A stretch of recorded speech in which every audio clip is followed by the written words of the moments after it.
May I come, sir? Come in. Good afternoon, sir. Back. Thank you, sir.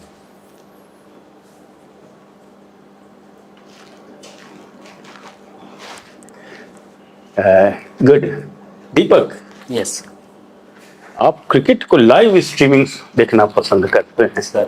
आप excitement के साथ है थे, बट तो फील कि ये टोटल आप समय बर्बाद करते हैं।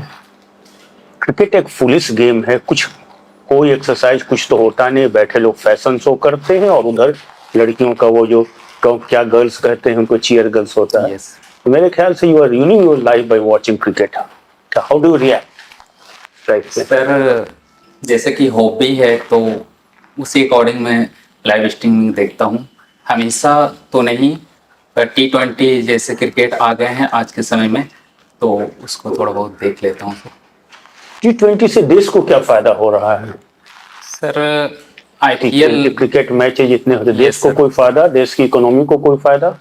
बिल्कुल सर, इकोनॉमी को फायदा हो रहा है, उससे पर्यटन को भी बढ़ावा मिल रहा है और फिर बाहर से प्लेयर आ रहे हैं IPL में, इंडियन प्रीमियर लीग में, उससे भी इकोनॉमी को बूस्टअप मिल रहा है। और लीग क्रिकेट संभवतः विश्व का सबसे बड़ा लीग IPL ही है क्रिकेट में। और फुटबॉल में शायद नाम याद तो नहीं आ रहा है सर, उसके बाद सेकेंड लार्जेस्ट लीग है सर। ये तो मैंने कहा आप इकोनॉमिक्स के स्टूडेंट रहे हैं, तो ये सब तो बड़े पैसे वालों के लिए, हमसे ग्रोथ हो गए। ग्रोथ विथ इक्विटी शब्द आपने सुना है? सर ग्रोथ विथ इक्विटी शब्द सॉरी सर, नहीं सुना है। समावेशी विकास शब्द सुना है? बिल्कुल सर। वो क्या होता है?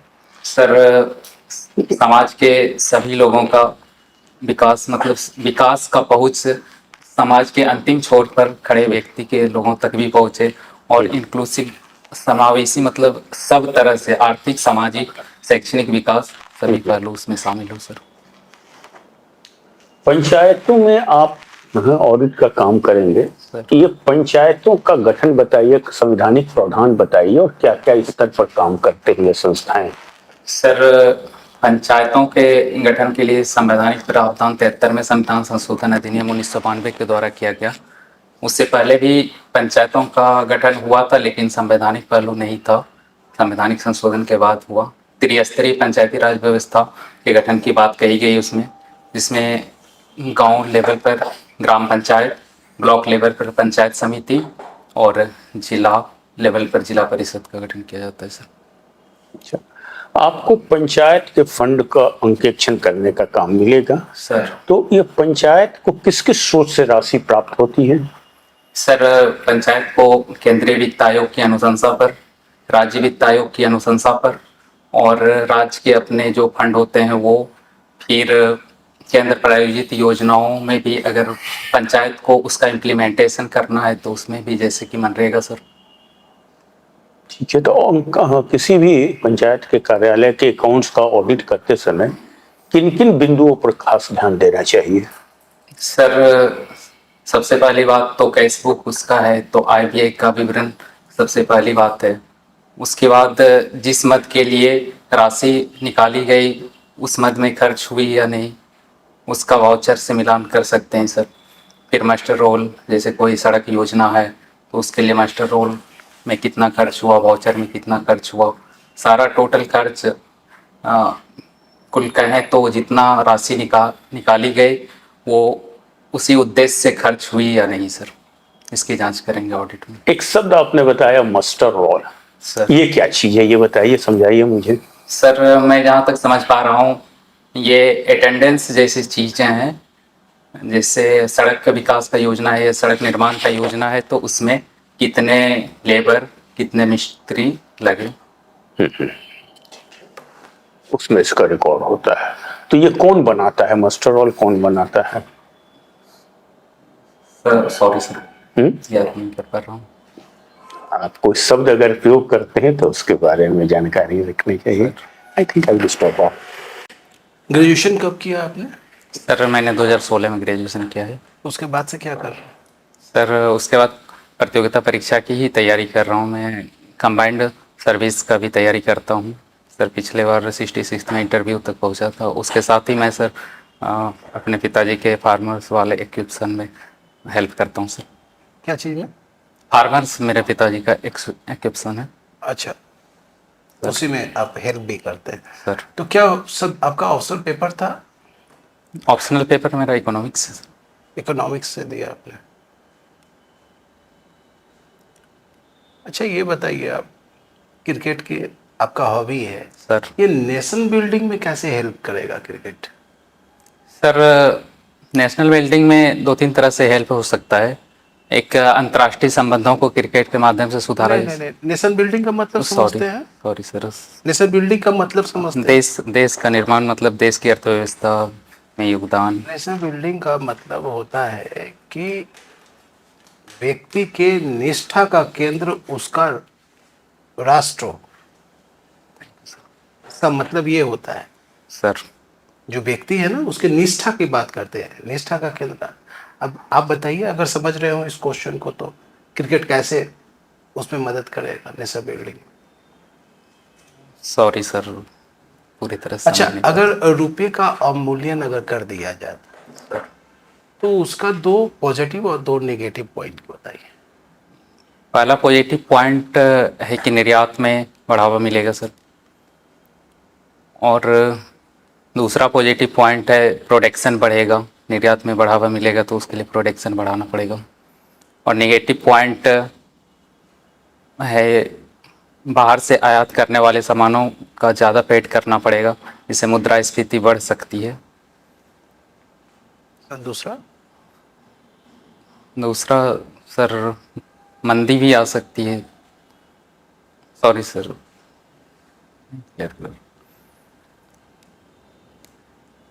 अच्छा, अब बताइए, मनी बिल और फाइनेंस बिल में क्या अंतर है? सर संविधान के अनुच्छेद 110 के तहत जिस बिल को लाया जाता है वो मनी बिल है। हर मनी बिल फाइनेंस बिल होता है, परंतु हर फाइनेंस बिल मनी बिल नहीं हो सकता है।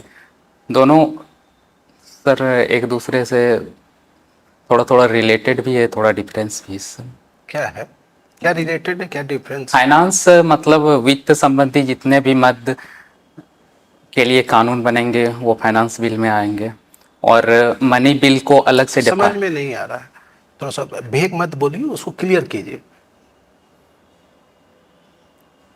सर मैं जहाँ तक समझता हूँ इसको राष्ट्रपति के पूर्व सहमति से जिस बिल को लाया जाता है, और फैसला करना कौन सा मनी बिल है, कौन सा फाइनेंस बिल मनी बिल है, ये लोकसभा अध्यक्ष के ऊपर डिपेंड करता है सर। इतना ही मैं समझ पा रहा हूँ। तो मनी बिल के बारे में आपने बताया, फाइनेंस बिल नहीं बताया अभी तक। फाइनेंस बिल में मैं समझता हूँ कि वित्त संबंधी जो भी कानून आएंगे, बिल कानून बनने के लिए बिल पेश किया जाएगा सदन में, वो फाइनेंस बिल के अंतर्गत आ जाएगा। कानून बनने के लिए जो बिल प्रस्तुत होगा वो फाइनेंस बिल है। वित्त संबंधी जो भी विषय होंगे उसमें, उससे संबंधित बिल। ठीक है, पूछिए। अच्छा जी, आपका सब्जेक्ट मैथमेटिक्स रहा है। Sir who is Ramanujan?